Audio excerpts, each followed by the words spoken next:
بسم اللہ الرحمن الرحیم۔ مالکی یوم الدین۔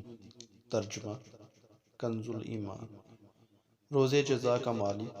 تفسیر۔ مالکی یوم الدین، جزا کے دن کا مالک۔ جزا کے دن سے مراد قیامت کا دن ہے کہ اس دن نیک اعمال کرنے والے مسلمانوں کو ثواب ملے گا اور گناہ گاروں اور کافروں کو سزا ملے گی، جبکہ مالک اسے کہتے ہیں جو اپنی ملکیت میں موجود چیزوں میں جیسے چاہے تصرف کرے۔ اللہ تعالیٰ اگرچہ دنیا و آخرت دونوں کا مالک ہے، لیکن یہاں قیامت کے دن کو بطور خاص اس لیے ذکر کیا تاکہ اس دن کی اہمیت دل میں بیٹھے۔ نیز دنیا کے مقابلے میں آخرت میں اللہ تعالیٰ کے مالک ہونے کا ظہور زیادہ ہوگا، کیونکہ اس دن کسی کے پاس ظاہری سلطنت بھی نہ ہوگی جو اللہ تعالیٰ نے دنیا میں لوگوں کو عطا فرمائی تھی۔ اس لیے یہاں خاص طور پر قیامت کے دن کی ملکیت کا ذکر کیا گیا۔